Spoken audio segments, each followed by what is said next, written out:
Hey, what is up everybody? Welcome back to Start Your Systems here. My name is Kellen Brower and we are live on YouTube for some Monster Energy Supercross, the game career mode.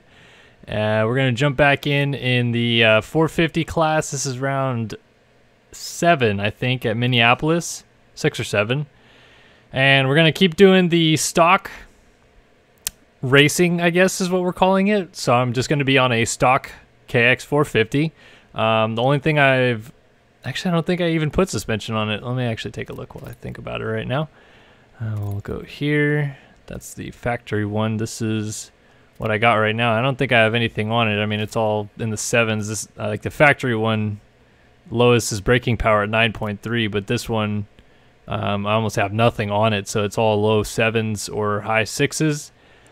So we're going to continue on with this and go into Minneapolis. The only thing I've done differently as opposed to the last time I played this was, because we're doing this live, we're going to not be doing the full race distance. So I turned it down to medium race distance, which is, I think, 10 minutes plus a lap for the main events and 4 minutes plus a lap for the heat races, or the semis too if you don't make it through the heat. So we'll see whether or not that was a good idea. But yeah, thanks for showing up again tonight, guys. Third night streaming this week. We've been streaming a heck of a ton, and I think so far people have relatively enjoyed the new career mode thing. At least you guys did the first day that we did it on Monday with some MXGP Pro. You guys voted at the beginning of the week on our Twitter, which is twitter.com/SYS_on-YT. And the second highest vote getter was Monster Energy Supercross, the game, so that's why we're playing it now. And yeah, so we're in qualifying. I'm going to try to lay down a little bit of a lap first here at Minneapolis, just kind of get used to the track. Of course, that's a terrible way to start this video. Maybe playing a few different view modes, try some different things out. It's really weird kind of going in between the games as much as I do these days, because like I feel like I was pretty well used to MXGP Pro, and this is not that far off of MXGP Pro physics wise and everything like that, but it's different, that's for sure.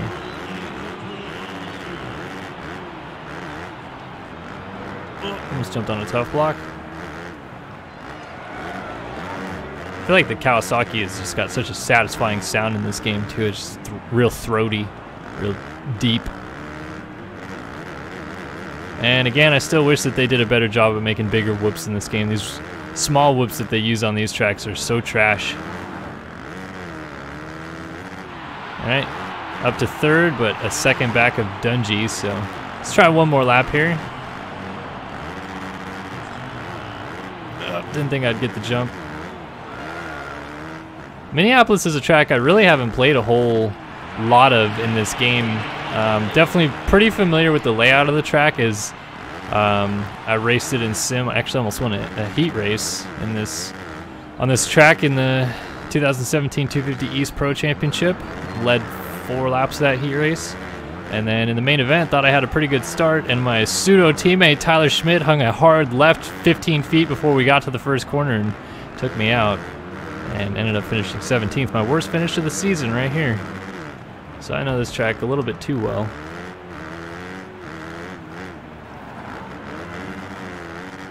Alright, over the line, there we go. P1 by 1/10 of a second on Dungey, which is weird because it looked like I lost time to Kennard. I really wish, can you just, I don't know if you, can you quit session? I don't feel like I want to do that. We'll skip time. Stay up at the top of the timesheets. Nope, Ken Roxon to the top of the board. Gustavo Deniz would like to know, do you think I can win a main event next year? I'm sorry to say, Gustavo, but no, I don't think you can, because you've never done so before. And I couldn't win a main event, so not saying I'm any better. Henry Polderman wants to know what games are going to be playing next week. I don't know. The waving of the checkered flags. All right, P3. what we do every week, so be sure to follow us on Twitter at SYSOnYT. We put up a poll at the beginning of the week. Technically, it's probably going to be on Sunday, so I don't know if you classify that as the beginning of the week. We might put it up Saturday, so we have a little extra time to get as many votes on that as we can. And I will pick 4 games that I would like to play the next week. With next week, I've already done MXGP Pro and Monster Energy Supercross this week, so next week will probably be 4 entirely different games than this, just to change it up a little bit. Oop, shifted down by mistake. So be sure to vote on our polls on there if you guys have a particular game like you would want to see. The 3rd place vote getter this past week was MotoGP 18, and 4th place was MX vs ATV All Out, so we'll probably re-include those, and I don't know, maybe add Baja Edge of Control back in, or I know F1 2018 is coming out relatively soon, and we'll definitely be doing videos in those, but that'll also be a part of our career mode series. If I wasn't 100%ed on the crew 2, I would include that, but I've already completed the game. And then, yeah, when more games come out, we'll add them to the bunch. I just landed on Kenny there.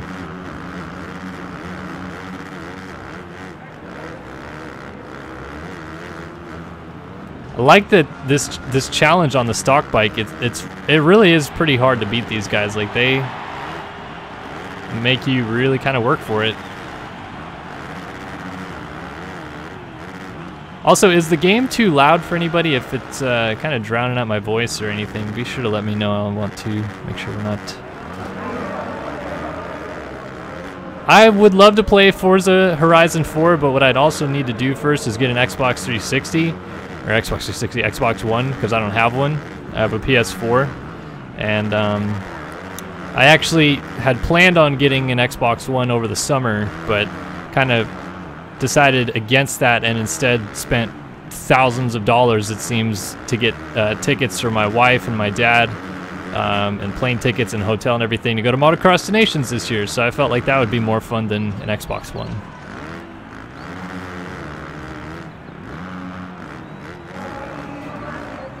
But I will get a one. I will play Forza. It's just, I don't know if I'll play it right when it comes out, is what I was trying to get at.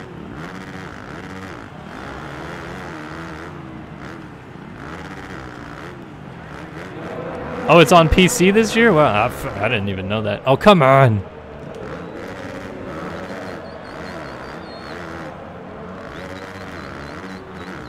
Truer words have never been spoken, Mr. Ghost Dad. Keep your expectations low in video games and you'll never be happier. Yeah, there's a lot of people in, really particularly the motocross community, that get hung up on just the smallest things sometimes. It's beat into the ground about whips in motocross games, and while I do think whips are cool and we do need freer air physics, particularly in these games, that is not my one and only selling point about these video games. I mean, the things that these video games have brought to the table lately is way better than they've been for years. I mean, Monster Energy Supercross, the game, brought official Supercross tracks to the table, which we hadn't even had since 2001. And like, I know that we have a good, you know, relatively old audience of people that watch these videos, but you know, honestly, some of you guys watching were not even born the last time that Supercross games came with official Supercross tracks in them. So, I mean, that's how long myself and other fellow gamers have had to wait for this to come back, and I've really enjoyed being able to play the official tracks again, even if it's a year late. And then, you know, this game comes with all the OEMs already in it. It comes with official riders. It's not just about the whips, my friends, you know.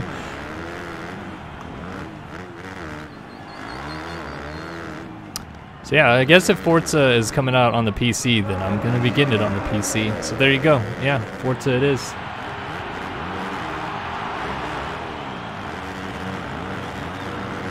It's a good question, Alpine MX, asking about the LCQ Chasing the Dream game. So if you're not sure what that is. LCQ Studios, which is a company put together by a couple dudes that actually they kind of, I mean, they didn't start in Sim. They've been probably playing a lot of games, but I know them more or less from Sim.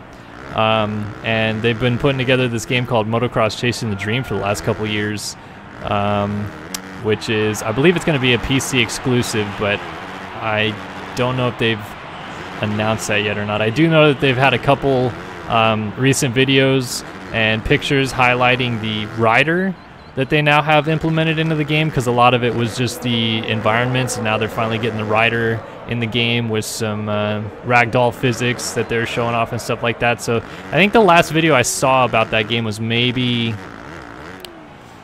gosh, a month ago now. And you can follow them on Facebook. I believe it's facebook.com/LCQ Studios. Or just, you know, go to Facebook and search LCQ Studios. That's where they have all their posts about stuff. It looks like a pretty promising project so far. Of course, I'm going to blow this lead on the freaking last corner. Oh, no, kept it. Oh, maybe not. Oh, wow. Freaking going 2 miles an hour to the corner. Dang, Marvin throwing her down. Here are the final results for the second. Sweet. All right, going to the main event. Continuing to level up and all these accolades, and who cares? Well, I did make videos for Ride 2, but we've actually been in contact with Milestone. Or I should say we, it's really me, but I've been in contact with the PR department at Milestone, and Ride 3 is coming up pretty soon. We'll also be playing that as well, so keep up to date on announcements that we'll have on Facebook and stuff about that game.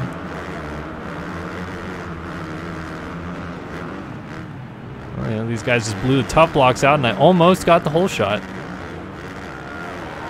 Around the outside, almost quadding in. I'll just come to a complete stop on that triple takeoff because I OJ'd just a little bit. I would be really curious to see, and I guess sometimes you do kind of see it, although, so like, what I'm trying to say is I'd be really curious to see if you threw Eli Tomac, Ken Roxon, Marvin Muscan, whoever, on a just literally off the showroom floor bike, and they're allowed to work on the suspension, but I would say that's it. I would say just like everything stays the exact same off the showroom floor, how they would be on a Supercross track, because obviously you need to change suspension up, and some of these guys do start with bone stock bikes when they're testing, although most of them do not. I just would be curious to know how much of a difference their factory equipment makes, having all the extra engine components they have, the pipes. Obviously they get factory suspension,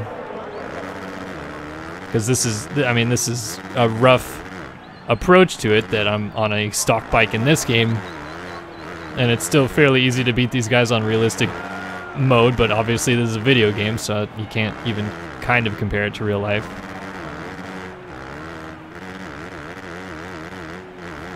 Blowing out some hay bales on the side of the track.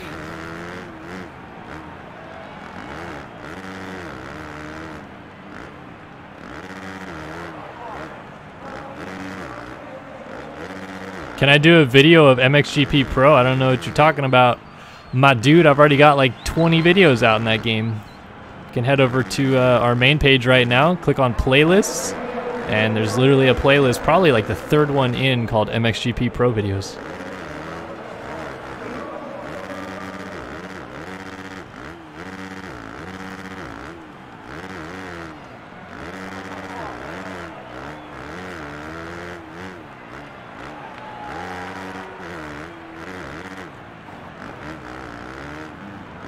Yeah, it looks like some new arena cross tracks are coming to MX vs. ATV All Out, which is exciting. I think they're going to have more DLC like Supercross tracks as well.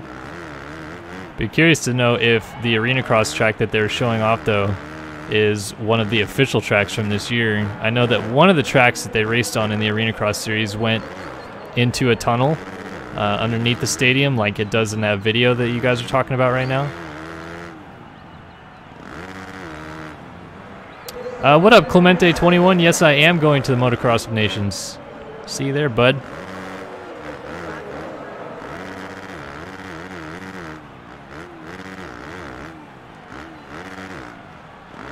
I'm so excited for the Motocross Nations. I'm a little less excited now that I think it's going to be a pretty well walk in the park for the United States.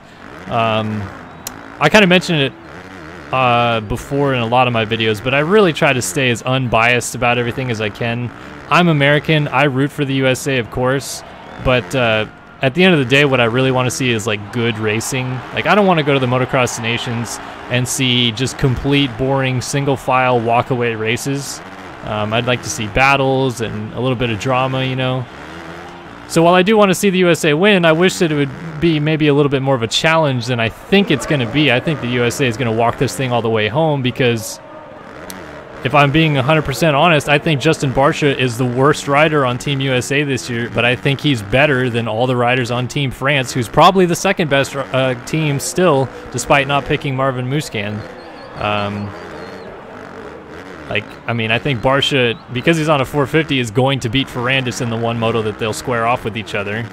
And then I don't think Paulin or Fevre is better than Barcia right now. At a time, they certainly were. I think Fevre at a time was probably the, I mean, like, of course he's a world champion, but speed-wise on a motocross track, I think at one time Romain Fevre was the best rider in the world. I really do believe that, but he's not the same guy that he was 2 or 3 years ago, that's for sure, so.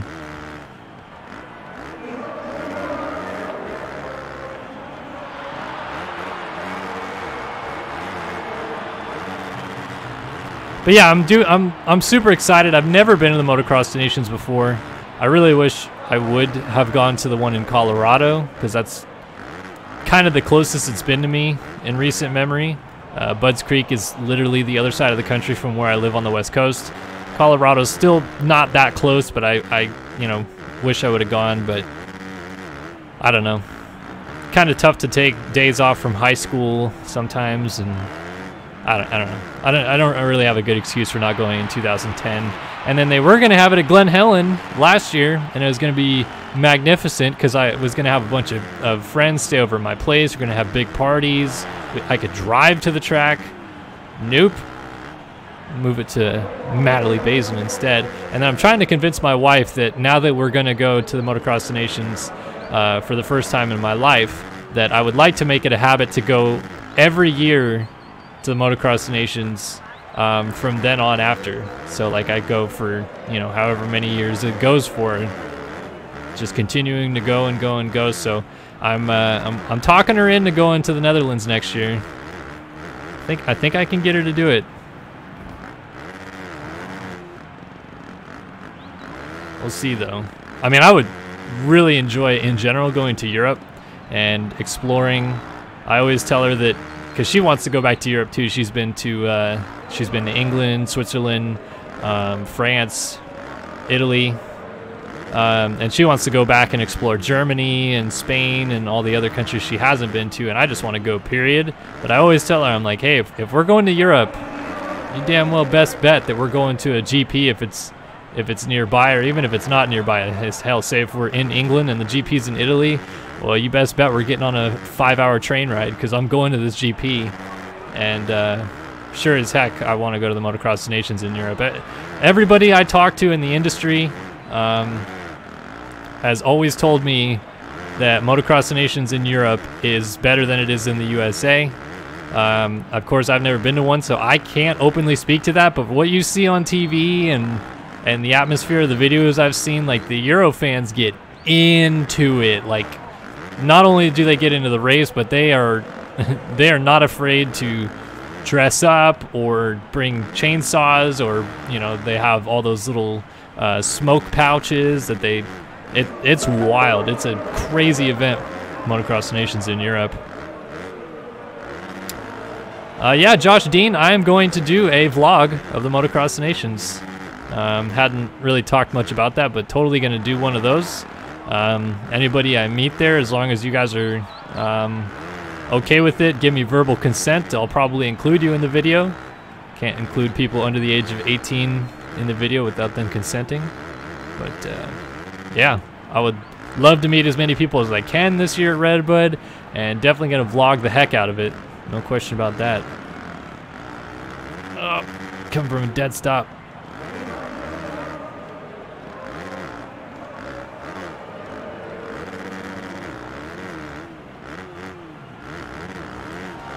All right, we got a minute and a half or so of this race left to go, plus a lap, I believe.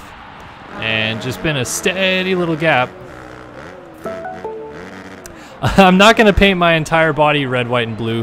However, I've been trying to grow a mullet these last couple months. I mean, I had a haircut for my wedding a few months ago. And since then, I haven't cut my hair. So my hair doesn't grow that fast. But I'm trying to grow a mullet. And along with the mullet, I was planning on kind of buzz cutting the side of my head on either side, and on one side cutting in stripes and dyeing that side of my hair red, so then it's red and white because I have a big old white head. And then on the other side, cut in stars and dye that side of my hair blue. I really want to do that. I don't know how easily I'll be able to accomplish that, but we're going to try something to make it happen. Oh.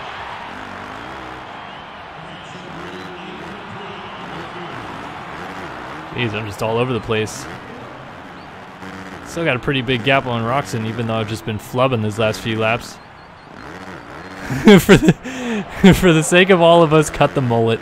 It's honestly not a mullet right now. If anything, my hair kind of looks like, if you guys have ever seen the movie We're the Millers, it looks like Jason Sudeikis' hair in that movie, where he's got the hair that looks like a boring 40-year-old dad. That's kind of the length of my hair right now, so really the mullet's not coming in. If anything, I'm probably just going to get a nice half-decent haircut and then do the whole buzz thing on the side of my head. But I wanted to rock the mullet, man. I was even going to try to come in full denim.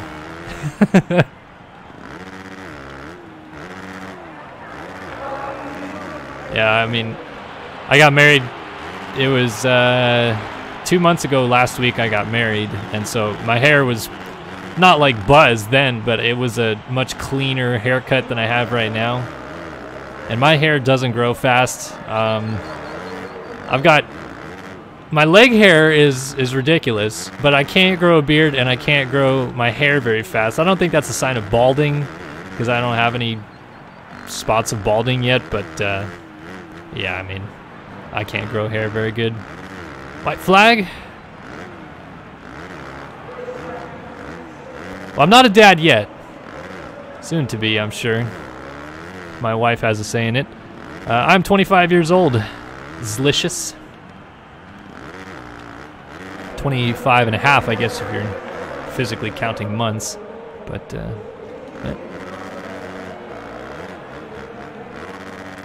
All right, we're gonna win this race pretty well without any issues. I mean, I was kind of looking at chat more than anything and playing this whole time, and I still absolutely slayed Ken Roxon, Marvin Muscan. Kind of sucks not having Tomac in this game, to be honest. And it kind of sucks that you can't do the thing like you can in MX vs. ATV All Out, where you add Brop riders. Oop. All right, here we go with the naming my kids again. All right, took the victory in Minneapolis. Schwengen. The final checkered flag of the night is waved. Nice, 13 laps. Fantastic. Taking it to these guys. Oh, Marvin or Kenny look nothing like they do in real life. Yeah, whatever, blah, blah, blah, blah, blah, blah. All right, we've been live for 24 minutes. And we're going to go ahead and, I guess, go to the next race in Atlanta. Sweet. Ghost Dad, I do not tuck my shirt in because the place I work at, we're allowed to dress casual. But I did used to work for a financial life insurance. I call it financial company, but it's a life insurance company.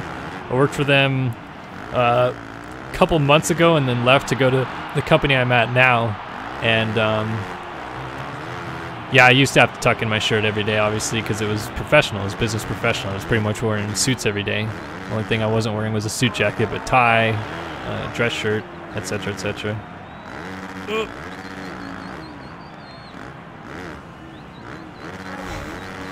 Nice pair of khakis and some Skechers. No, I'm gonna try to make myself like, not like stand out a ton, but like at least if you're walking by me at the Motocross Nations, you should be able to recognize me. Like, I'm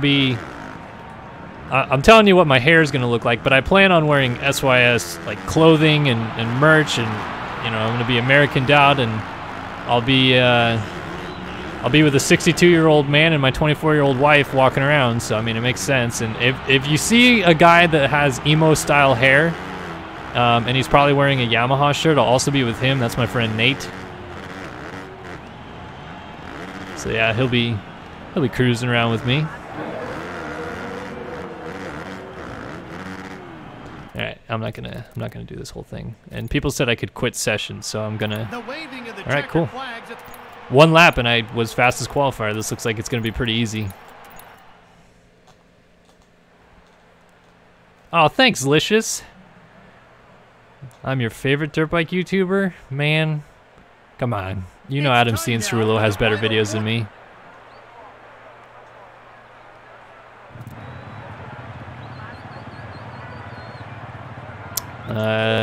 Cychronic wants to know, he bought MXGP Pro for PC, and when it starts, it's an all-black screen.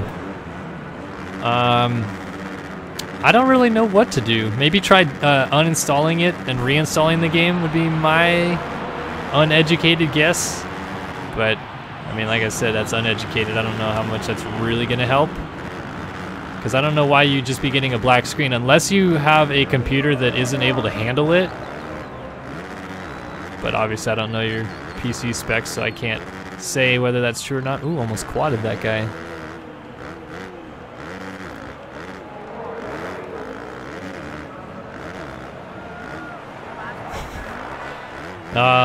Garrett Hollenbeck joining us. He was a part of the Maze video from yesterday. Hope you guys enjoyed that one. That was pretty fun to try to cut together and have to cut out all the swearing from D-Mills.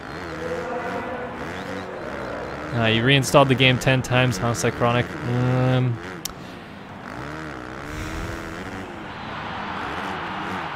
Yeah, that's a good question. I mean, if you got it on Steam, you could maybe try to contact Steam support, but I don't know how helpful they'll be. They'll probably just tell you to do the same thing I told you to do.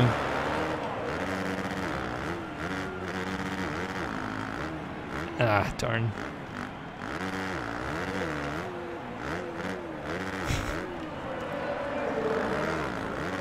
And these guys are getting smoked by me on this stock bike. They got nothing.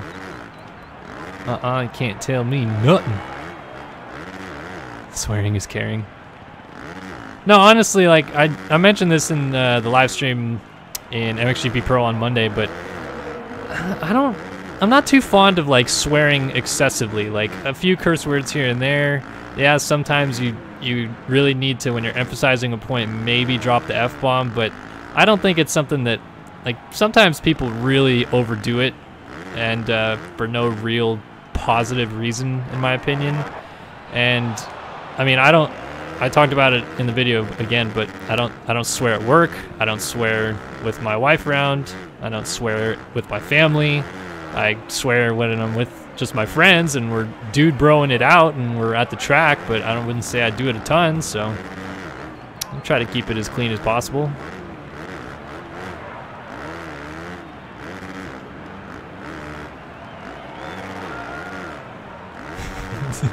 No, D-Mills is not family friendly.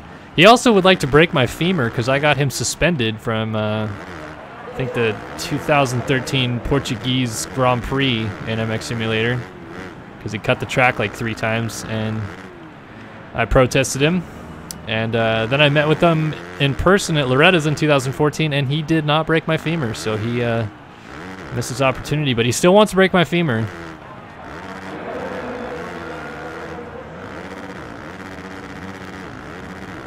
Yeah, I did used to swear a lot in videos, but again, a lot of those videos were done with Jeremy, or back when I was hanging out with friends in game a lot more.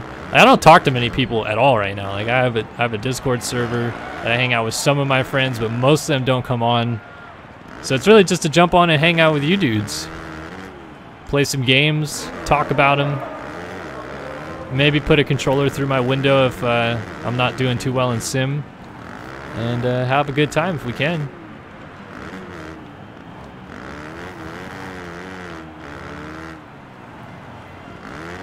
Dang, Ryan Dungey. He's getting feisty. He won the Atlanta Supercross in this particular year as well. Dang, I can't get over that triple, but I want to quad out so bad.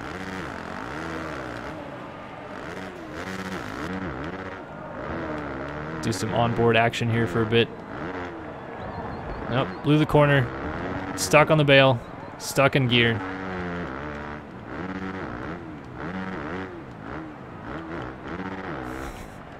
Hey now, come on, Tet.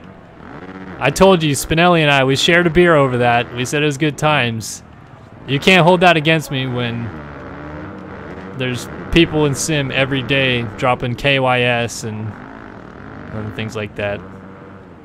I mean, at that point, saying something like that was more of a joke than anything because Spinelli owns a lawn care business.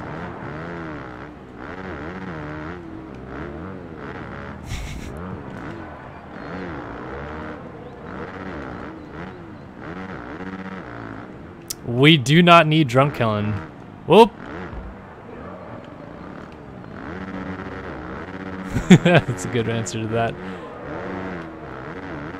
Alright, we're gonna try to beat Ryan Dungey here in first person. Not taking any of this. I don't care about your 4 Supercross titles, Ryan Dungey. I'm gonna pass you anyway. Get over that triple, had to land wide open. Oh my gosh, dude. We had lunch catered at my work today.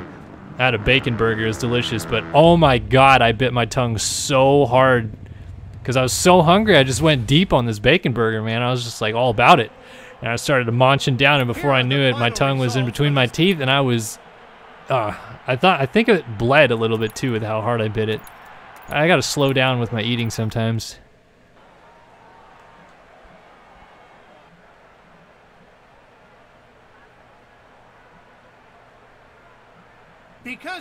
All right, here we go. Main event time in Atlanta. And qualified straight out of the heat race with the victory. Man, look at all the poor Suzukis on the way outside. And here we go. Terrible start. Still might get the whole shot. I just can't get to the inside. It's Roxon with the whole shot. Gonna triple pass him anyway, though.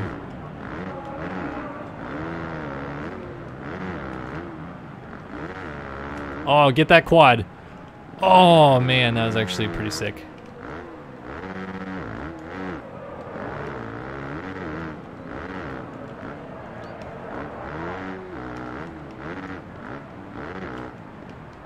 Man, sometimes I just like listening to the bike in game, the way it sounds in this helmet cam view.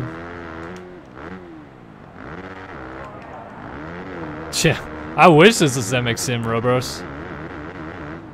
How you doing, Robin? Good to see you. Please make another Sim video. I miss you.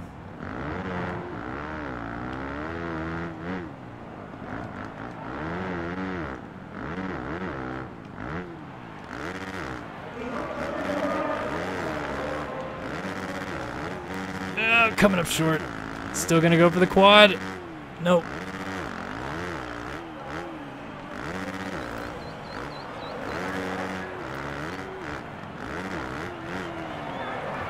This track's pretty fun when you get a flow of it, but I was really sucking in the... Oh, you know what? Actually, I forgot there's a line. My friends told me about this on this track in that turning rhythm section I just went through. I'm gonna try to hit it next time through. You kind of jump over the tabletop and then double around the corner and then triple into the Supercross triple. Those guys are really good at getting that, but I was pretty terrible. I don't know if I'll be able to get it. Come on.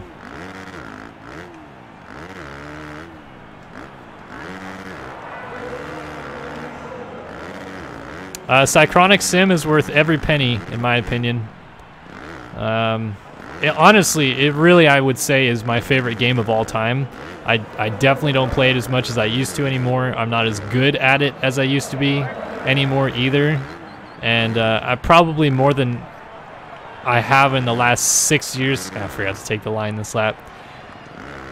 Probably more than I have in the last 6 years have like not really liked playing Sim as much because I'm so enjoying some of the newer games that are available to us. Just being able to jump through all the games that are out there now. But, I mean, I have got all my value back from the $42 purchase and then some from MX Simulator. I mean, it's been an incredibly good game to me, rewarding, fun, you name it, Sim has been that good to me. So, yeah. I mean, I wish MX Simulator 2 was a thing, but it's not going to be that way. I mean, the guy that developed MX Simulator has talked about open sourcing the code that he made for the game for a long time, but that still hasn't happened. And, yeah. But, I mean, Sim it's definitely been the game that by far has kept my attention the most. Like, if you could count all the hours I've put into different video games, I'd say Sim is probably the one that I've played the most by far. Like, it's not even kind of close.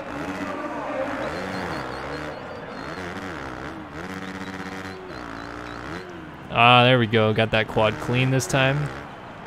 And got the whole sand. Dang, flying. All right, let's see if I can get this line here. Yeah, I'm not gonna get it. Oh, almost got the triple out after all that.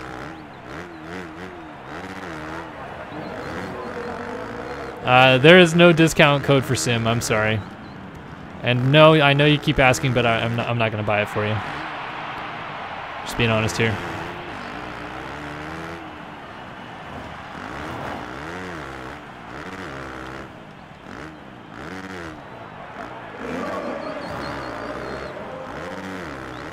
Oh, the Skate series. Don't you all wish Skate 4 was coming out? I mean, come on, EA at the what was it, the E3 this year, they were talking about having a big announcement, and then they just spat all over us with no Skate 4 announcement. I couldn't believe it. I was like so psyched for the possibility of it. Didn't get that line that clean. It's okay, we'll just use this rhythm section as a whoop section. But I would really love to see Skate 4. I love the skate video games. I used to skateboard when I was a teenager quite a bit, but I was never that good at it. But I do love skateboarding. It's one of my favorite things. And I mean, San Diego has some really great places to skate. Obviously, it's hometown to lots of guys. Tony Hawk still lives. I mean, Tony Hawk's house legitimately is... I could probably drive there in about 10 minutes. That's how close to, I mean, some legendary skateboard epicness I am right now.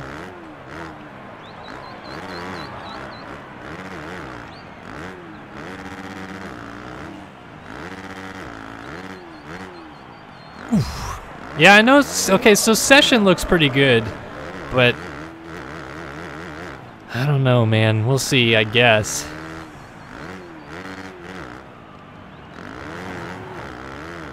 We really just need we need Activision to get back together. We need Tony Hawk's Underground 3. We need Tony Hawk's Pro Skater 6. Let's bring back those legends, all right?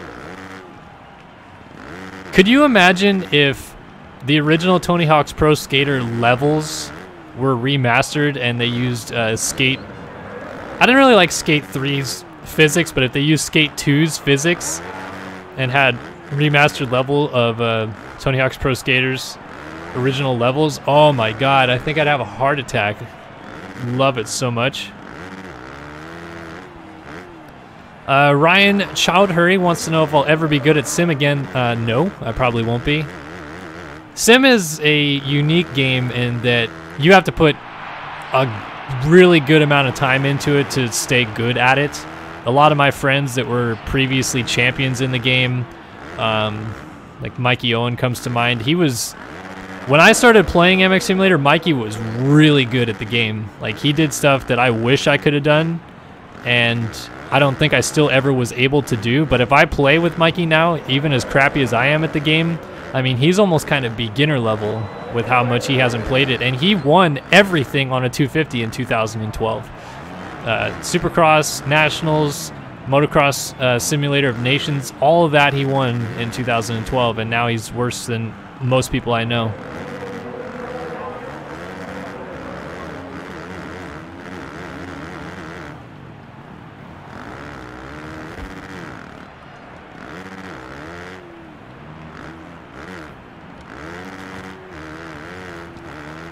I honestly, I feel like that's a vote of confidence there, Tet, but I really don't feel like with a little bit of practice. I mean, I could race pro, but honestly, that's just because I have a pro license still, and there's 25 people that show up to race anymore. But I would finish outside of the points. Man, look at me lapping these dudes.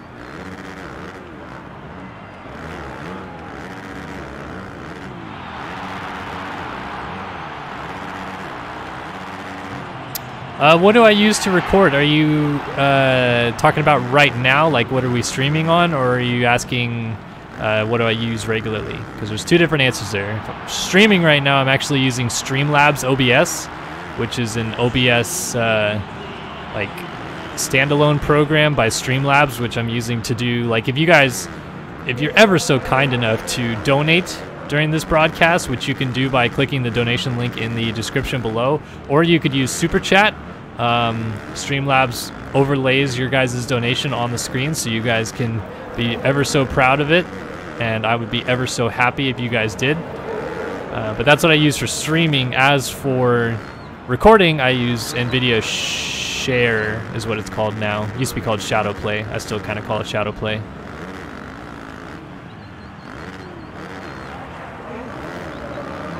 And thanks to all 66 of you guys hanging out still. I appreciate it. I feel like once I get at about this point in my video, I get boring and repetitive. So I'm trying to cater to the chat the best I can.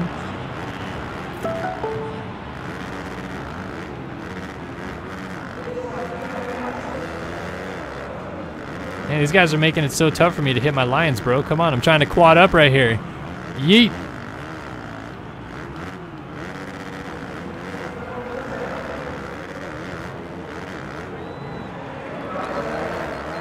Whoop. Not bad.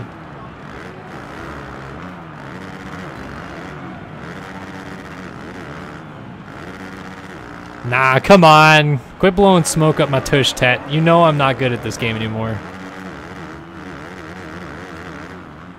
Henry, are you asking about how much it costs to donate? Because it doesn't, well, I mean, it obviously costs money, but I think the minimum donation is not limited. I think you can donate a penny. I think. Could be wrong.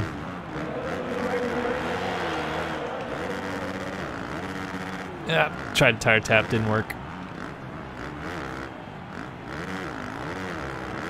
28 seconds ahead of these guys on a stock bike. Come on, where's the rest of the field when you need them?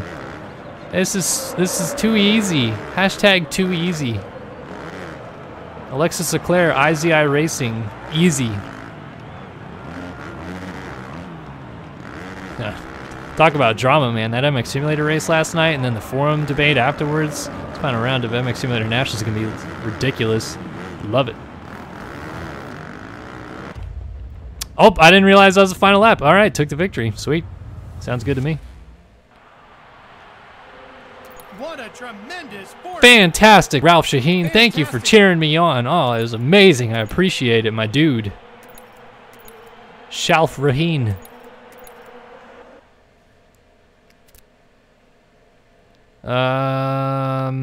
Where are we going? Toronto? Shall I change bikes? I'll change bikes. Been on the KTM for a while. Let's go Yami.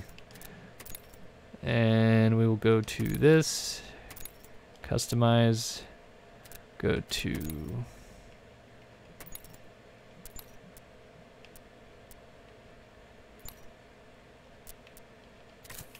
bar pad.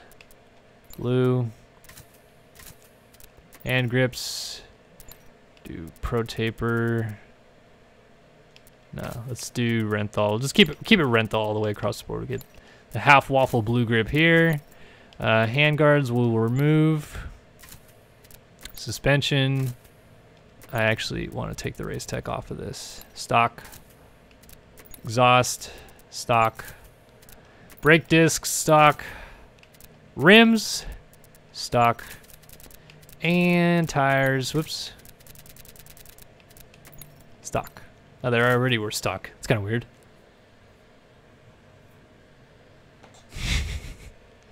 Kellen, but with the soulless eyes of Jeff Emig. Yikes. That'd be creepy.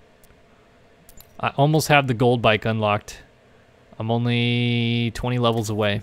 I'm so close I can almost taste it. Got the blue graphics. Dude, let's run the whatever the heck this is. The feathers. The feather graphics? I'm sorry, like these graphic companies, I'm sure they're nice people and whatever, but why in this game did they include like some of the worst graphics? Like Blackbird, these ones are pretty cool. The rest of them, I'm just like, what?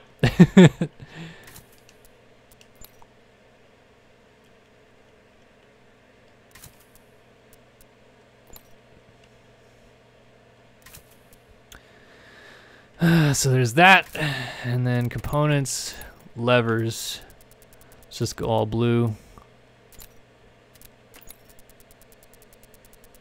Yeah, Cychronic, I did play Skate 1. I know. I'm sorry, I'm missing stuff going on in chat right now. Try to go back and read what I can while we're on a loading screen.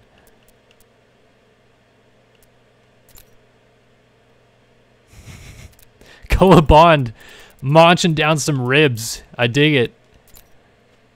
Wish I was having some ribs. It sounds delicious. Going all blue. Even the chain. Let's go chain blue, sprockets blue, everything blue.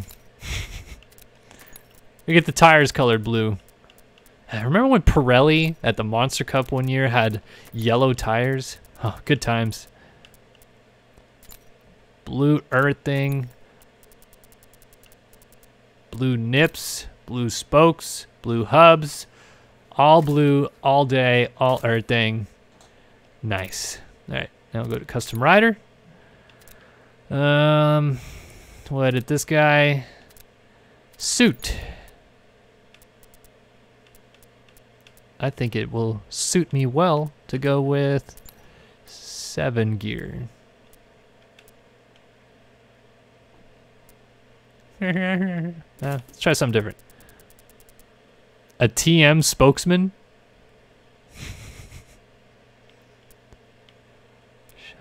I don't know what gear to pick.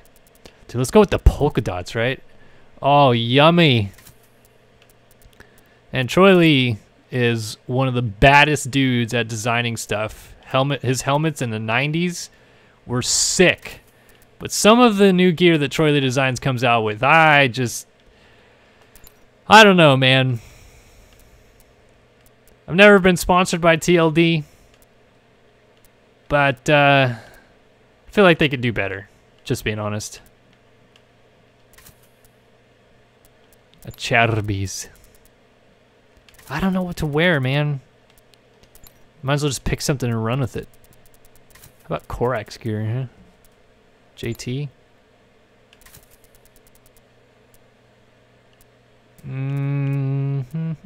How about Thor? Yeah, it'd be Cooper Webb's teammate. Oh, nice. Go back. We'll go to helmet next. What's 6D got for us up here? Yeah, a little bit of green and blue action. I like it. Get the spray paint on that chain. Yee. Dude, what are those gloves? What? Those gloves don't match at all. That's horrendous. That would not be lit kit at all. That's ridiculous. That looks like those TLD gloves, but they're Thor. Oh no, I can't change it. Never mind. I don't know what I was talking about. Those gloves look disgusting though. It's ridiculous. Nah, I don't want to rock the crowbars. How about Scott goggles? What does Scott have available for us here? Maybe get some of that in there. Nice. And boots. These boots are made for walking. This is what they'll do. Let's get some Garnies. Get the blues. That looks nice. Looking hot and spicy. Gonna have a red plate on that bike too. Oh wait, no, I wanted to change the butt patch too. So what new butt patch do I have? The last one I was using was Hole Shot King, I think. I still have it. Hole Shot Hunter is what it's called. Mind blowing. I like that one. All right, looks good to me. Dude, I'm getting heated about those gloves, man. Someone ought to take those gloves off and slap somebody across the face with them, because those things don't match at all. How am I supposed to look epic in my Insta bangers if my gloves are mismatched? This is ridiculous. How about that red plate, though? When was the last time a Yamaha had the red plate in Supercross? Anybody? Anybody? Take a guess of who it could have been? That's right. If you guess correctly, well, I don't want to be wrong because I probably am. I think last time the red plate was in Supercross on a Yamaha was James Stewart 2010. But oh, red plates on Yamahas, dude, they look so clean.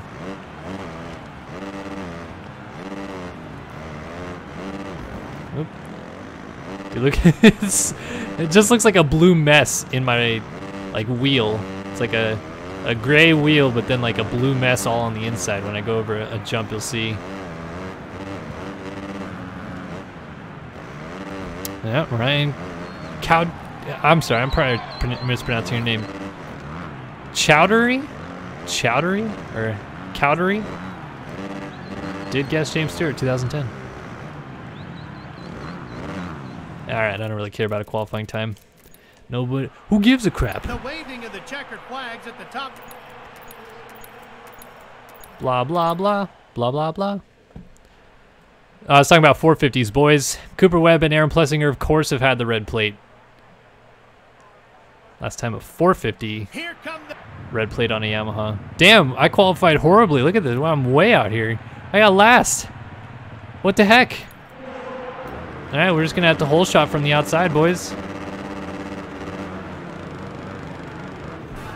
Oh, no, we're not getting the hole shot, boys.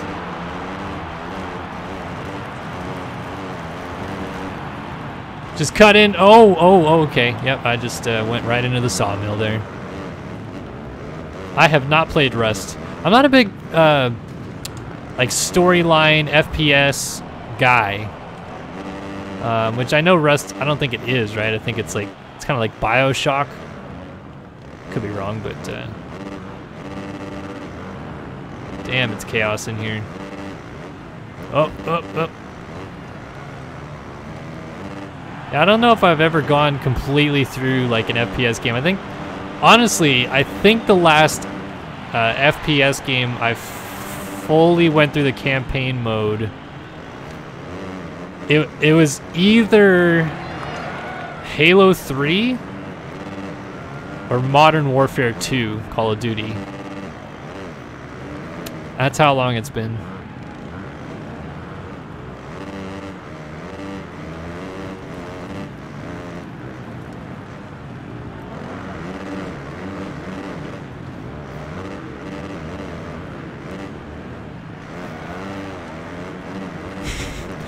No storyline, terrible community, but still 10 out of 10 would recommend. I can dig it. Oh, quad up under the table. Oh.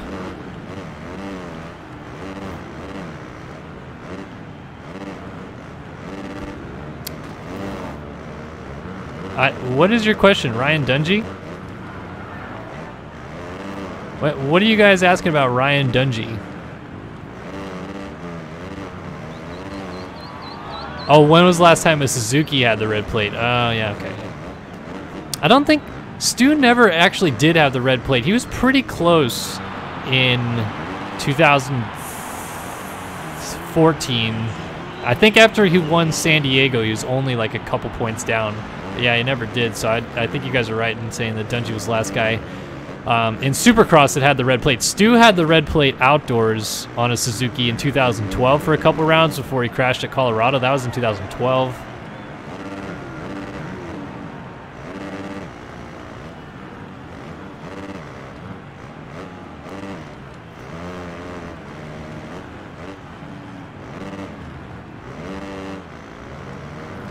But yeah, Dungey definitely had the red plate a lot when he was on Suzuki, winning both titles his rookie season, of course, and then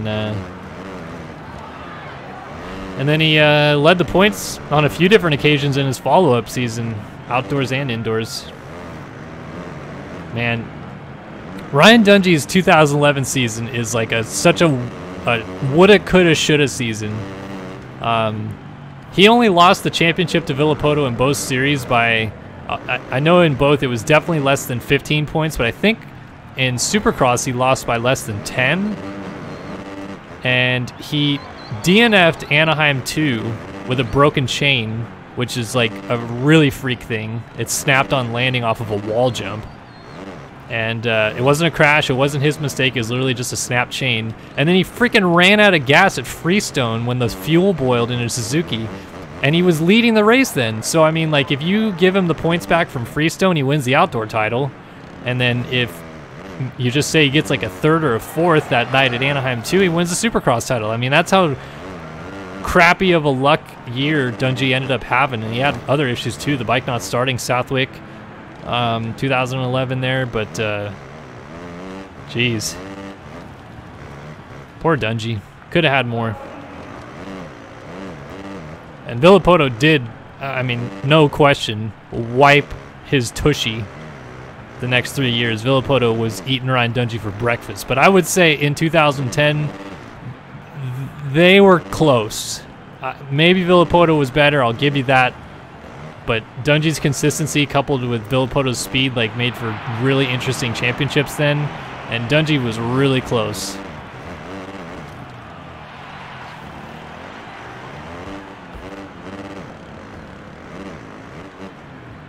I miss 2011. 2011 overall was a really, really cool year. The last year the USA won the Motocross of Nations as well. The 2011 Supercross season, freaking epic. 5 guys take the championship down to Vegas. Oh, you guys are right. Davey Millsaps. Suzuki, 2013, he had the red plate. What am I thinking? Duh. Won Anaheim opener. Had the red plate for a while. Won 2 races that year.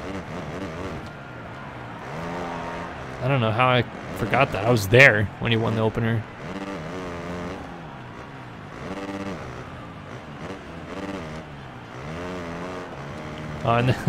Yeah, we're really stupid, huh? Roxon also had the red plate. Go ahead and just throw me out the door. You guys have me thinking too far back because of the Yamaha Stewart thing. I was thinking, oh man, when was the last time Suzuki did have it? Because you feel like they've fallen on such hard luck lately with RCH folding up, and JGR doesn't really have like a quote-unquote elite rider. Like, Pike is great, but I wouldn't say that he's like the top 4 best riders in the world right now. That's it. Checkered flag. And the end of the first.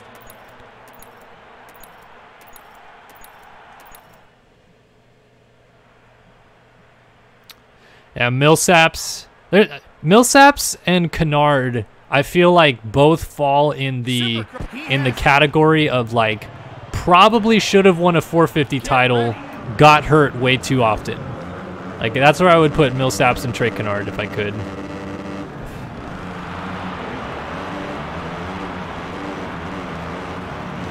Because both those guys were ridiculous. Kennard was epic. He was really, really good on a 450, and gosh, he just got hurt so much. And of course, like, some of them weren't his fault. That 2012 thing at Los Angeles was horrific. But man, I just wish that he could have maybe put it together one year, because he was darn good.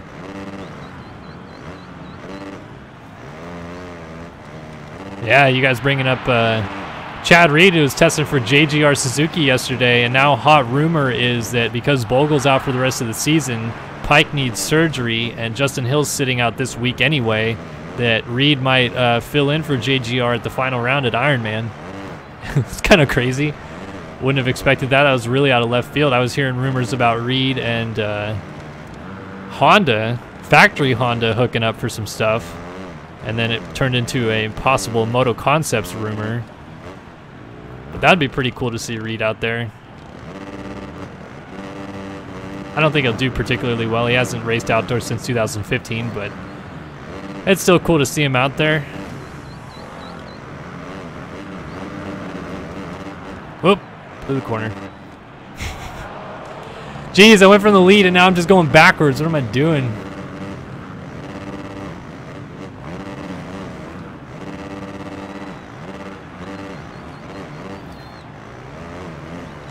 Gotta make quick work of these guys. You know what I would like to see teams maybe do is there seems to be a overwhelming amount of guys that either only want to race Supercross or are like really good at outdoors and probably would do a good job not racing Supercross. Guys like Benny Bloss, Phil Nicoletti come to mind, where they're really solid outdoor dudes. Like they would be fantastic second riders on any factory team outdoors all day long, but they always seem to struggle in Supercross. Maybe not Phil as much, but Bloss has just been kind of never that good in Supercross. And I would kind of like to see teams start, maybe a few of them, especially these private teams like BBMX or JGR or Moto Concepts, experiment with the idea of hiring Supercross only and Motocross only guys. Dean Ferris is coming to the United States next year. I think it'd be pretty sweet if JGR was like, we're going to hire Reed to Supercross only. He's going to retire with us, and then we'll hire Dean Ferris to ride outdoors for us. Because then you get really kind of like, I don't know, like quote-unquote the best bang for your buck. You just cut the payroll in half for those guys, essentially. Reed's not going to ask for a lot of money because he's not really worth a lot of money right now. And Ferris just wants to try to make it full-time in the United States, so you could probably get away with doing that. And then like the same thing goes for like, what if you hired like a, shoot, I don't know, like a Dino for Supercross only and have Bloss for outdoors only, because unfortunately Dean seems to get hurt a lot, but Supercross he's definitely really good. You know what I mean? Like something like that would be kind of cool.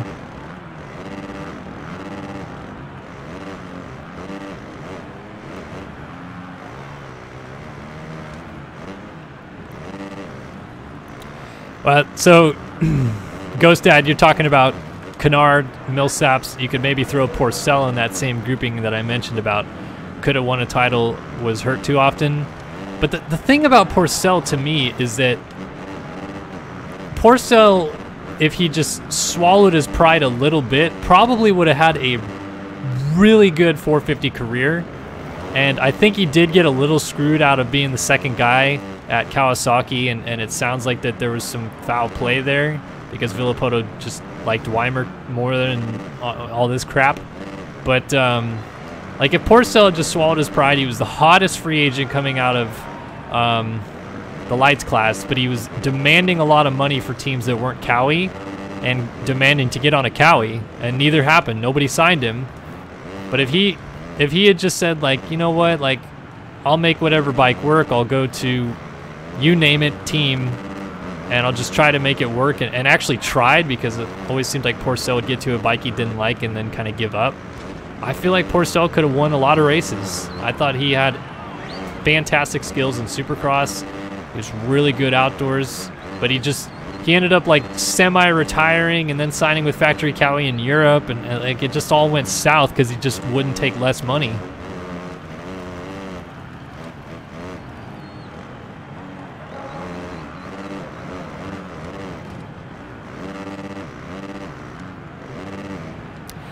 Yeah, Dino, it sucks for Dino getting hurt so often, but the thing about Wilson to me is that a little, I feel the same way about J-Mart in that, and Dean got screwed because he was set to move up with Jeff Ward Racing, and then that whole thing kind of fell apart. But I think there gets to a point where you waited too long.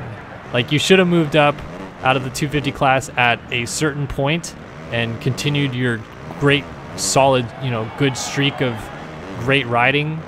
But like Dino tried to stay down and win a title, in the 250 class after he didn't make it on Jeff Ford Racing and went back to Mitch Payton at Pro Circuit, and he ended up not winning a 250 Supercross title, and then it didn't really correlate into anything great when he moved up to a 450 because he wasn't carrying momentum. But if he had just moved straight up after winning the outdoor title in 2011, straight up to the 450 class because it was his 3rd season in Supercross and all that business, like, I think he would have moved up, and even on a non-factory level ride, he would have done well, gotten better, consistently rode better.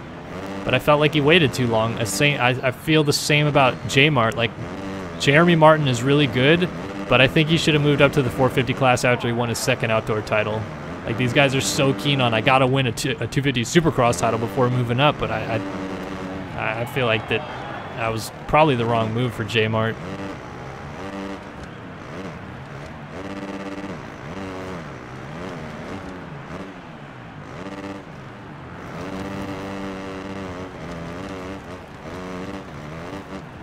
Dang, Dungey is gone 9 seconds up the road.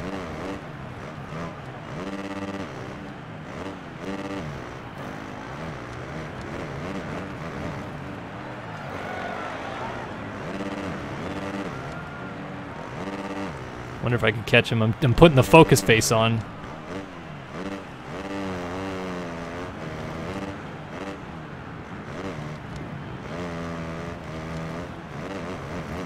Oh, no question. I think that these guys want to move up. Like, I'm not saying that Dean didn't want to move up. He got screwed at Jeff Ford Racing. That, no question. And I think that J-Mart also ideally would have liked to maybe jump to factory Yamaha if it was there at the time, but it wasn't. And, yeah, like, I'm not saying that they don't want to. But the fact that it didn't work out and then they continue to stay in the 250 class, which, again, there's money there, so why not? I mean, you know, get the money while you can, while you're still healthy in this sport, but I think in the end it probably hurt his career more than helped it, both of those guys that I'm talking about.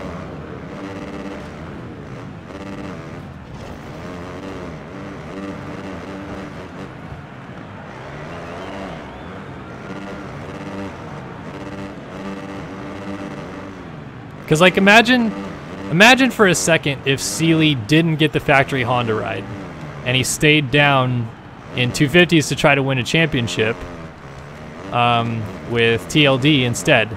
Well, the next year, TLD went to KTM, so Seeley would have been a KTM guy instead of a Honda guy, and probably never would have won a 450 Supercross.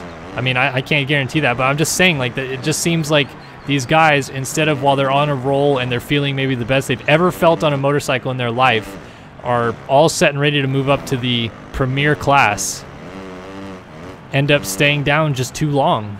And it's not all their choice, but it's just the way it goes. You get a small window to make things happen in this sport, and if you don't take full advantage of it, then you get bit, I think, sometimes.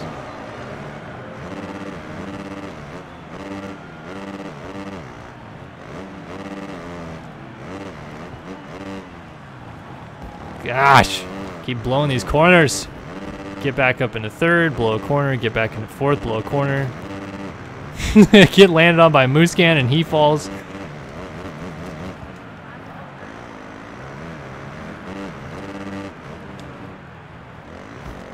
Jesus. I hate these tough blocks coming across the start straight too, man. They're just solid bricks.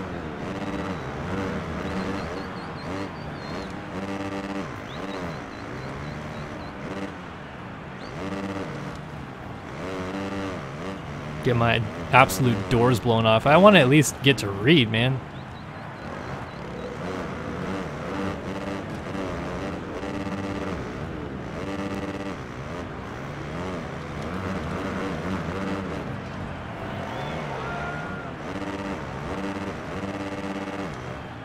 I was going to try to triple on there.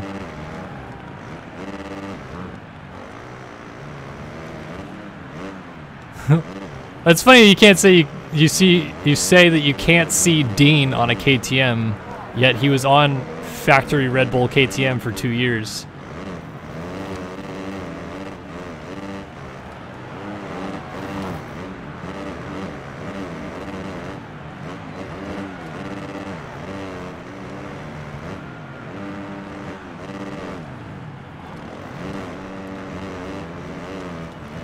I could, like, if teams in real life were established off of how friendly people were with each other, I feel like Factory Honda should have 4 guys on their team, like they used to when they had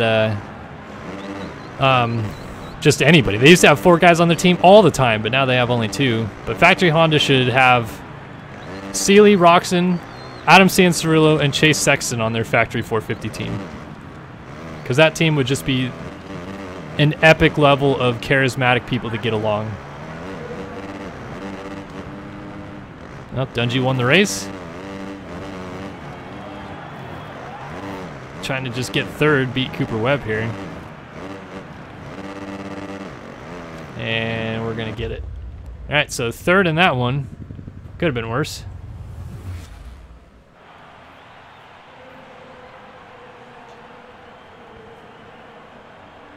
What a great race. Are you asking that jokingly, Tet, about what's my opinion of all the hate Musquin gets? Because I could go on a rant, man. I got another... We still have another 19 minutes before the hour 30-minute mark, man. We could spend the rest of this video talking about Marvin Musquin. Gamer Mojo wants to know what's up with Caleb Russell. Is he racing now, or was Dilla a one-time? He was meant to race the last 3 rounds of the Nationals, but he injured his elbow in that crash in the second moto at Unadilla, so he is elected to sit out the last 2 rounds to try to heal up his arm before he finishes the GNCC championship with perhaps a victory.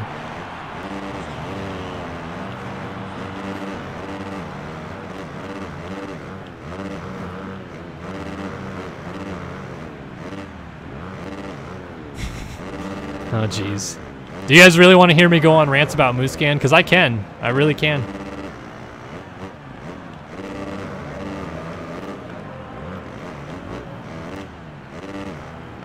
I talked to my neighbors, my friends. Everybody knows him as Shaq. Brian Haskell is my neighbor, and his girlfriend always comes over. We watch the races together with my wife and I, and they're big Tomac fans, and so they don't like Marvin a whole lot, but I feel like defend Marvin very often.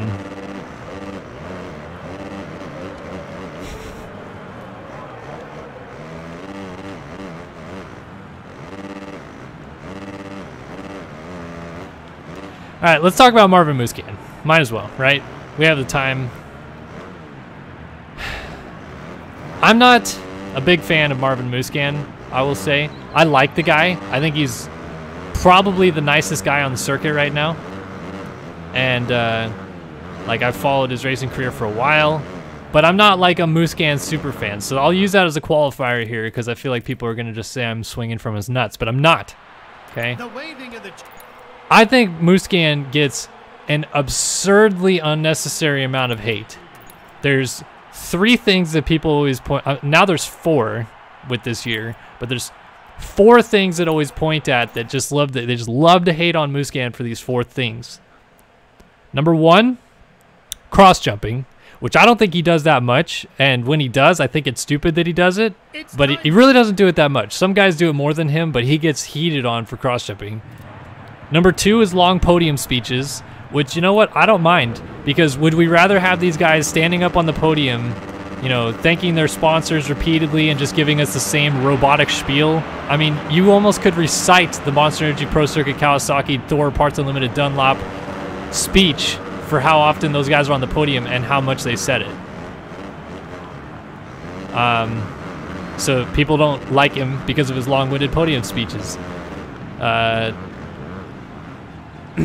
Number 3, they don't like him for moving over for Ryan Dungey at the penultimate round of this season in 2017. And number 4, they don't like him for taking out Tomac. That's it. What else have you got?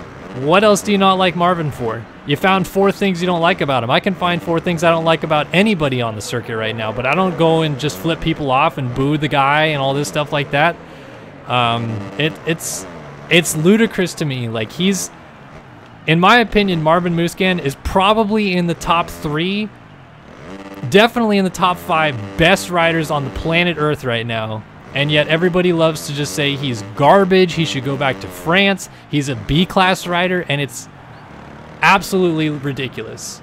He's a great rider. He chose to come to the United States when he could have had a ton of money flowing into his pockets in the GPs and won world titles and everything like that. But he chose to come to the United States to race against what he thought was the best in the world. He's competing, he's winning races, he's been in championship contention the last 3 seasons. Why do we have to then just go pick on the guy repeatedly for small things? His podium speeches, not a big deal to me. The few times he cross jumps, stupid. Not as bad as some of the other guys. Letting Dungey go, I mean, that's team tactics. That has to happen. It happens in every other form of motorsport, and I was totally fine with it, as were a lot of people. Taking out Tomac for the win, you tell me what you guys would do for $100,000, because I would do probably a lot worse than what he did. And he still had a chance at winning the title that year. He almost won the Supercross title this past year. He only lost it by, what, 9 points in the end? Like, it's stupid to me. Like, get off of him, you know? Move on. Like, even I feel like Vince Freeze, as dumb as he is sometimes with his moves, gets a lot of unwarranted hate. And so it's not just Musquin who I think, you know, people are jumping all over for no reason. I think that sometimes Freeze does stuff that's like kind of normal, and everyone's like, oh, Vince Freeze is super dirty. Like, no, like, yeah, he's had a dirty past, but it's not really that big of a deal that he put an aggressive block pass on somebody. Like, that, you know, that stuff happens all the time. Like, good God, please go watch a 250 or 450 LCQ, and the guys battling for 4th every week are gonna, they might as well just start busting knives out and killing each other, because it's pretty much what they're trying to do to each other every week. And then they go off the track and they roll around and they high-five and they go grab a beer together. Like, that's all fine and dandy, but take somebody out for the win of a Supercross race and you're public enemy number 1. It's, I hate it. And it sucks because Marvin's a good dude. As I said, I've talked to him before. His wife is super cool. They're a hard-working bunch of people, and he loves the United States, but right now, American fans don't love him. Most of them don't. And it's not like the core motocross fans, I think, have moved on from the Tomac thing, but you know, the general fans, the ones that wear football jerseys to their favorite football game every weekend, and you know, tailgate in the parking lot and tell stories about their cornhole tournaments, like, those fans out there right now are still big Marvin Musquin haters and will fight to the death that he doesn't deserve to be on the track and all this stuff, and it's absolutely ludicrous. Like, it's so stupid, it's beyond stupid, and we need to move on from it, and the unnecessary hate, it needs to stop. It's over. Move on. Like, it's, I don't get it. See this stuff all the time, and I've seen way worse block passes for a race victory than what he did on Tomac, and yet it's the end of the world. And like I said, so Musquin loves America, but he's not American. He'll never race for Team America in the Motocross Nations. But he is French, and apparently, despite being the best French motocross rider on planet Earth right now, even the French don't like him. And you know, that's being exclusive here, because I think French fans do love Marvin Musquin, but for some reason, Jacques Ballet decided, best French rider on planet Earth that's also racing in the United States and just won the national where the motocross nations are going to be at. Nope, don't want him on my team. Pisses me off, man. So upset about that. I still don't feel any better about it. I still want to just, I want Jacques Ballet to lose his job, is what I want. Then I might be happy.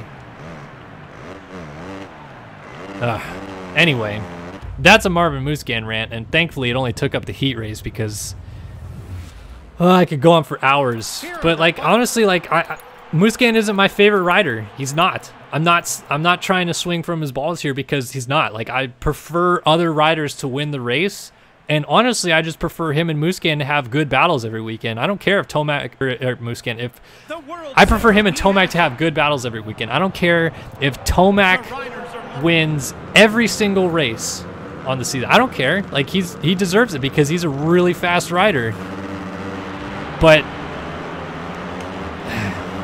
I just want to see good battles. Make Tomac work for it like Marvin has.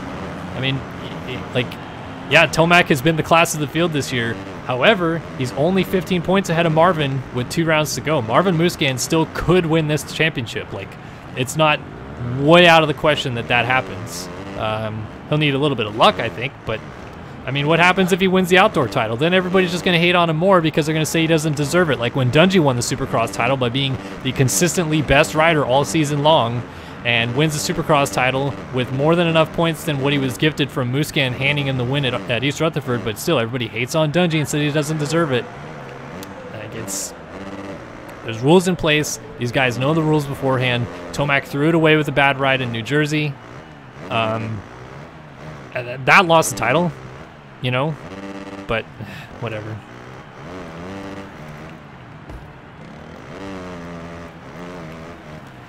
I don't, whatever.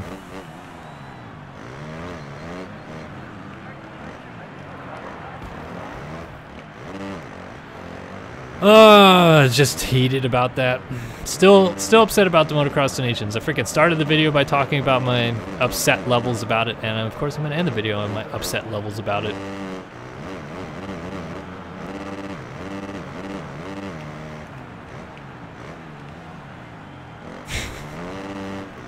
Now rant about the FIM. Let's just have a rant video. Let's just have an hour and a half of ranting. I don't have any really wayside opinions about the FIM other than the fact that they really need to step in here on this whole WADA rulings that have been going on, because our sport is too small to be banning guys for 4 years. It's kind of ridiculous. And the NFL, you know, guys are beating up their wives and only getting suspended like 2 games, and then they're back on the field getting cheered on by everybody. But oh no, Brock Tickle, you accidentally drank a bad bottle of Gatorade, you're banned for 4 years. And that's why the FIM's stupid. It's because they don't do something about the whole WADA situation. We need to have independent drug testing is what we need to have, but again, still too small of a sport.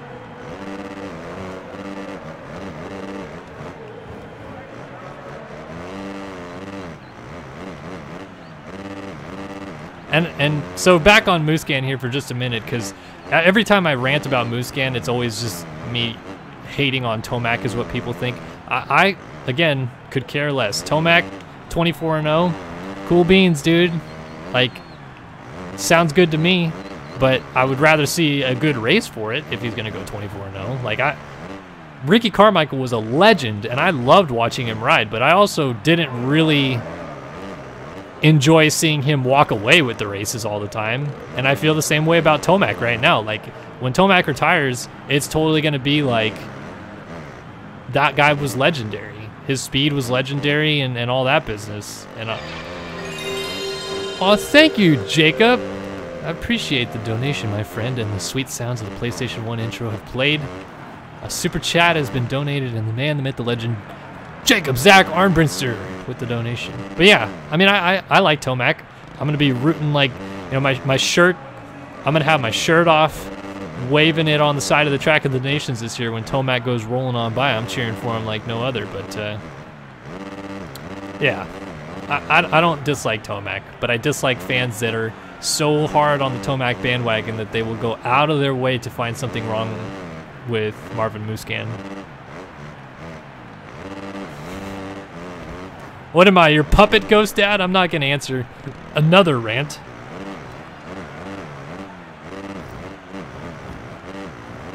Yeah, Netherlands team this year is really good. Motocross Nations with Hurlings, Koldenhoff, and South African-born Calvin Verlanderen.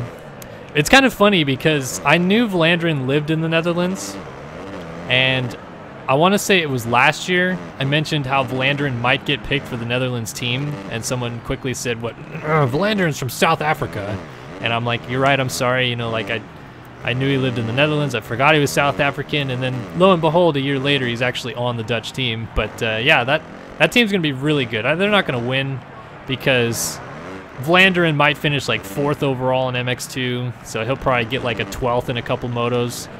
I think Hurlings goes 1-1. But Glenn Koldenhoff is not going to do that well, Redbud. I'm sorry.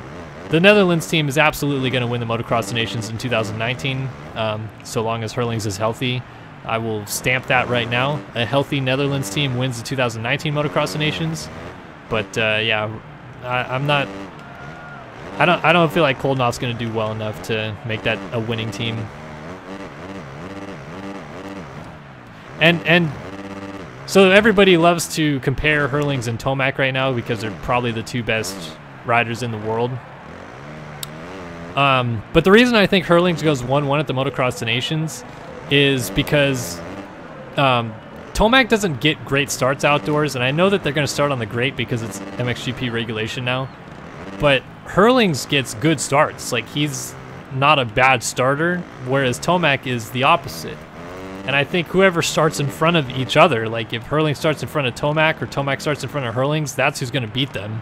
Like, that's just how it's going to come down to it, because I feel like they're close enough in speed that that's what it comes down to, is a start. And I think Hurlings is the better starter, which is why I think Hurlings wins at the Motocross of Nations. But I don't think that that necessarily makes him the best rider on the planet. I think maybe he's the best motocross rider on the planet, but I still think Tomac's better overall.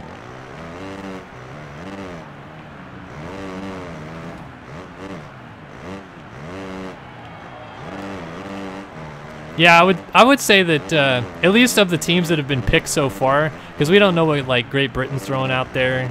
I don't think Team Belgium has been picked yet, has it? Or has it? The Jerry Can, DeSalle, and Jago Geerts? Is that the team? Might be. That team could maybe challenge Netherlands. Maybe Great Britain with a solid team could do it, but yeah, I would say my podium as it is right now would be USA, France, Netherlands, but we'll see, I guess, how the teams get picked and whatnot. Man, Kenny Roxon holding me close here. Germany is a team that I think could do well if 2009 Max Nagel shows up in races, but unfortunately 2018 Max Nagel is on the track at the moment, and I don't think Germany really stands that great of a chance.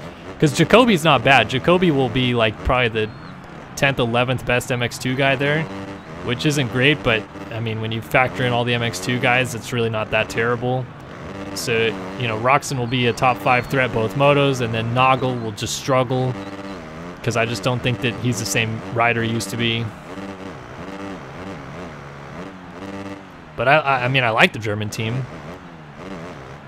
Substitute Henry Jacoby with Marcus Schiffer, and that's the team that won in 2012 right there. But again, they're not the same riders from 2012 either.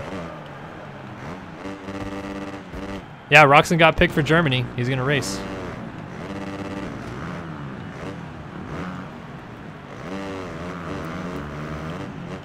He's freaking racing me like a madman right now. Block pass.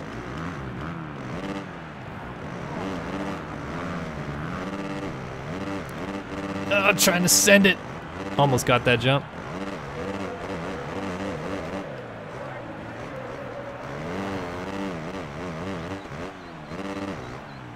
I don't even know who the Great Britain team would be right now, honestly. Like, it's kind of all over the place. I think you have to pick Ben Watson to be your 250 rider. But then, I mean, that leaves you with, I think, 4 really good options on a 450. You could go Wilson, who's been hurt all year, but he still would be a good option because he'll be healthy by then. Tommy Searle, who's coming back around. Max Anstey, who went 1-1 at the Motocross of Nations last year. Or Jake Nichols, who has been killing it in the British Championship all year. I mean, those are 4 really good 450 riders, but I don't think you should put any of them on a 250 because Ben Watson is a plenty capable 250 rider right now in the for the British guys. So, whew, I don't know. Those are 4 really good guys to pick from.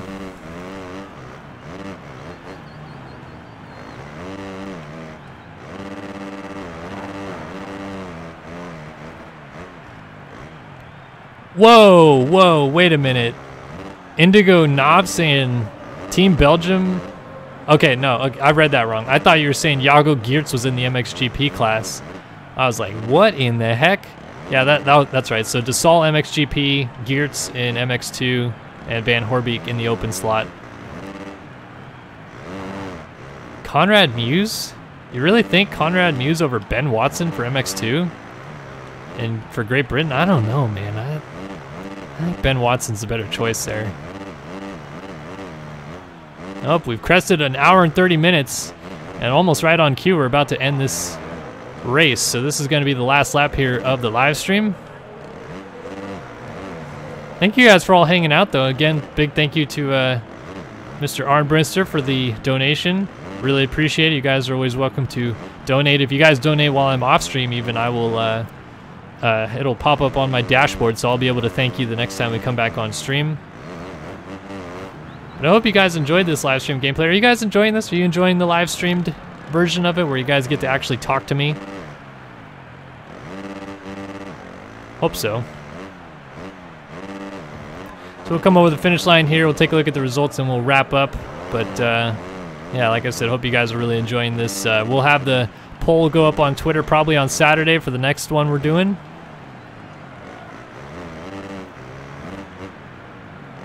Jorge Prado is, I mean, he's going to go for Spain, but what does Spain have? Butron and... Butron? Who else does Spain even have? Larinaga? I mean, what would that be? Prado, Larinaga, and Butron? That is, at best, a 10th place team, I think. I don't know. Yeah, Paul's Jonas for Latvia, I don't think is going. Alright, I'll go into replay and keep talking to you guys for just a minute. Gotta make the thumbnail for this video, so why not kill a little bit more time?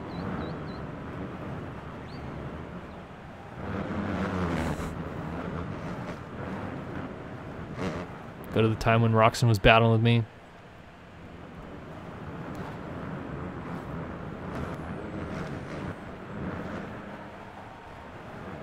Awesome, Dylan. I appreciate that you enjoy the live stream, man. I like that it keeps you guys involved, as Dylan said right there, because that's one thing I always wanted to have the channel be about, is not just us playing games and like talking at you guys. I wanted to get the community involved as much as I can, and there's more news coming up about all that fun stuff in the future. But yeah, this whole idea of live streaming again was to try to connect with you guys a little bit more. I think it's worked out well. Come on, where's Kenny battling with me?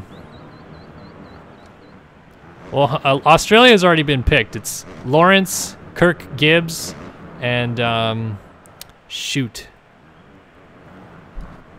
I forget the name of the other rider. I know it. Hold on, it's gonna come to me. He's in the 450 class. Gosh, dang it. I forget the name of the guy, and as soon as you guys say it, I'm gonna be like, how did I forget that?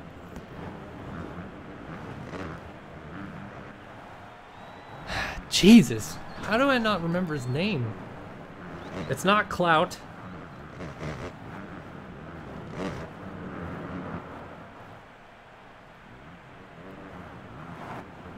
Oh my gosh. I don't remember his name.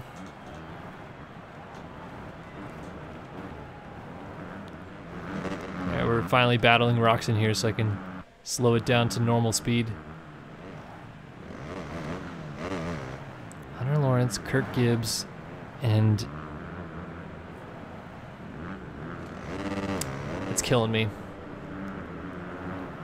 Am dead. Oh, there's Roxon going by me, and we're battling. Let's see if I can take a go to the no, go to the next camera. How do I switch cameras? That button.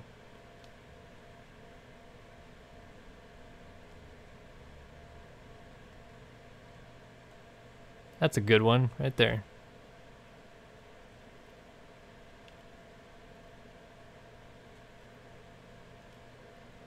And we'll tilt the camera this way a little bit. Mitch Evans? That's who it is. Yeah, Dean Ferris is racing the Australian Supercross Championship, and he's fulfilling his obligations with CDR Yamaha before he comes to the United States. So, of course, they scheduled an Australian Supercross round the same day as the Motocross of the Nations because, way to go, Australia. Yeah, so Mitch Evans. Wouldn't that be funny if Reed comes out like top 10s in the outdoors and would have been a better pick on a JGR Suzuki than Mitch Evans? Not saying that that's going to happen, but it'd be kind of funny if it did. Now, what happened to this thing? It's not working anymore. Turn the grain down. Grain's a little bit much. Oh, more contrast. Touch more saturation. Brightness is that there. Exposure. And voila, we have a thumbnail. Alright guys, thanks for watching another video here on SYS. The live stream coming to a close right now, so yeah. We'll be back next Monday on the live streams, but we'll also have a video coming up tomorrow. And you guys can watch the playback of this stream up here in about an hour. I think it'll be completely done. So yeah, thanks for tuning in again. Thank you, Jacob Zach Hornbrister, for the donation again, as always. I appreciate you guys so much for tuning in, and we'll see you guys on Monday. Later.